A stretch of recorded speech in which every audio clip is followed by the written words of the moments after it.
और दिनांक 17 और 18 की रात में दो चोरों के द्वारा थावे भवानी के मंदिर में मुकुट, हार और कुछ और अन्य आभूषणों की चोरी की गई थी। इसमें क्योंकि प्रशासन और पुलिस के स्तर से चूक हुई थी, तो हम लोगों ने इसमें जो टीओपी प्रभारी हैं और वहाँ के जो अन्य कर्मी हैं, पुलिसकर्मी, उन पर सब पे कार्रवाई की थी। और क्योंकि चूक भयंकर थी, तो इसमें हम लोगों के स्तर से भी इसकी जो लापरवाही है उसकी हम लोग जवाबदेही लेते हैं, जिम्मेदारी हम लोग लेते हैं एज ए पुलिस अधीक्षक।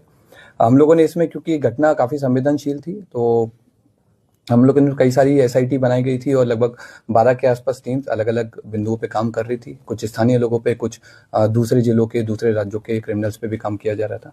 उसी क्रम में हम लोगों ने एक व्यक्ति पे फोकस किया जिसका नाम दीपक राय है। ये इसके फादर का नाम देवानंद राय है। ये जमनिया थाना गाजीपुर का रहने वाला है और इसकी हम लोगों ने कल एटवा पुल से गिरफ्तारी की है और इसने अपने अपराध को स्वीकार किया है। इसके द्वारा पूर्व में भी कई सारे ऐसे मंदिर चोरी में अपराध किए गए हैं।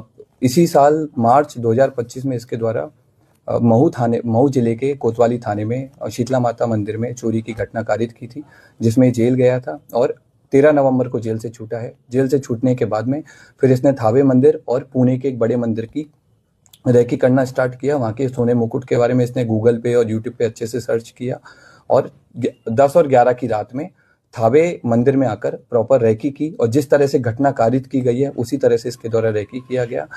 मंदिर के पीछे जो अंडर कंस्ट्रक्शन बिल्डिंग है उसमें चढ़ करके इसने देखा कि कैसे आना है, कैसे जाना है और किस तरह से पूरा प्लान करना है। ये उसने उस दिन पूरा स्ट्रेटजी बनाई और 17 तारीख की शाम को 5 बजे अपने घर से चलकर यहाँ पर थावे मंदिर में 11:45 के आसपास जिस तरह से रेकी की गई थी उसी तरह से इसके द्वारा घटना को कारित किया गया। कारित करने के बाद गांव के रास्ते से होकर पैठान पट्टी होकर के इसके द्वारा वापस अपने घर पे गया और अपने आभूषण को, जो अपना दूसरा साथी है, उसको इसने हैंड ओवर कर दिया ताकि पुलिस अगर इसको पकड़े तो आभूषण नहीं मिले। कितने लोगों ने मिलकर चोरी की घटना? अभी तक की जो हमारा अनुसंधान हुआ है और इससे पूछताछ में अभी तक हम लोग 2 लोगों पे काम किए हैं और 2 लोगों की संलिप्तता पूर्णतः पाई गई है। इसमें दोनों लोग आइडेंटिफाई हो गए हैं। एक व्यक्ति दीपक राय की गिरफ्तारी हुई है। उसके पास से हमको घटना में जो उस दिन घटना हुई थी उस वाला कटर हमने बरामद किया है, जो कपड़े पहने हुए थे वो बरामद किए हैं। फोन बरामद किया है जिसमें उसके द्वारा थावे मंदिर के बारे में सर्च किया गया है और घटना कारित होने के बाद में भी उसने सोने की डिटेल PI 916 के बारे में पूरा उसने पढ़ा है। और इसके बाद में हम लोगों ने उसके जो रेकी के टाइम पे जो जूते पहने थे वो जूते हम लोगों ने बरामद किए हैं। रेकी के टाइम में जो बैग यूज़ किया था वो बरामद किया है। जिस बाइक से वो लोग घटना करने आए थे वो बाइक भी हम लोगों ने आइडेंटिफाई कर लिया। जल्दी भी हम लोग उस बाइक को भी बरामद करेंगे।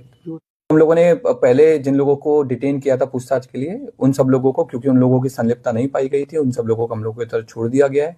हम लोगों ने इन सारी चीज़ों पे भी जांच किया था कि क्या कोई स्थानीय लोग या मंदिर प्रशासन की भूमिका रही हो, तो उस तरह की भूमिका भी हम लोगों के सामने नहीं आई है। अब हम लोग की अगली कोशिश माता की जो हार है, जो मुकुट है, उसकी बरामदगी है और दूसरे व्यक्ति की गिरफ्तारी है वो भी हम लोग जल्दी करेंगे। सर जी को अंजाम दिया था, क्या ये पेशेवर था, क्या किसी मूवी से प्रेरित था, या फिर इसे कैसे पता चल पाई कि मंदिर में यहाँ हार है? ये पेशेवर क्रिमिनल है और इसका हम लोगों ने जब हिस्ट्री देखा है, इसका जब हमने जिस तरह के गूगल सर्चेज किया है तो उससे स्पष्ट हुआ है कि इसके द्वारा लगातार इसने जेल से छूटने के बाद भी, इवन जेल में रहने के दौरान भी इसने कई सारे मंदिर के बारे में डिटेल प्राप्त की है। जेल से छूटने के बाद में कई सारे बड़े बड़े मंदिर के सोने के मुकुट के बारे में इसने सर्च किया है और क्योंकि थावे मंदिर इसके घर से काफ़ी पास था तो इसलिए इसने इस घटना को कारित किया है।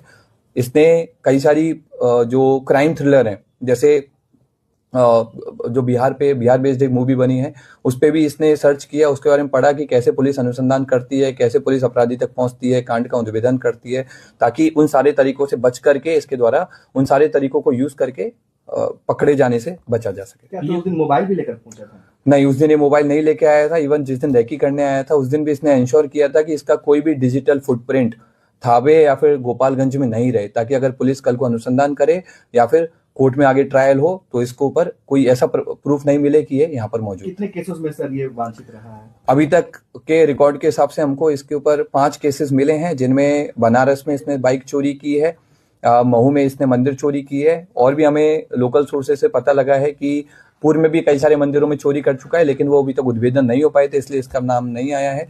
जमनिया थाना जो इसका स्थानीय थाना है वहां पर भी इसके द्वारा घटना चोरी कार्य किए की गए गई। आभूषण सर कब तक बरामद हो जाएंगे? हम लोगों की जो टीम्स हैं अलग अलग जगह पर रेकी कर रही हैं आभूषण को लेकर के, और अनुमंडल पुलिस पदाधिकारी सदर के नेतृत्व में टीम और कई सारे इंस्पेक्टर्स के साथ मिलकर के टीम कैंप की हुई है जिले के बाहर, और हम लोग की पूरी कोशिश है कि जितना जल्दी हो सके हम लोग आभूषण की बरामदगी करें। क्या ये कोई संगठित गिरोह काम करता है या फिर ऐसे ही अपने से खुद ये खुद अपने आप में एक संगठित गिरोह चलाता है, अलग अलग घटना के लिए अलग अलग लोगों को कन्विंस करता है जिनको पैसे की जरूरत रहती है और घटना को कारित करवाता है।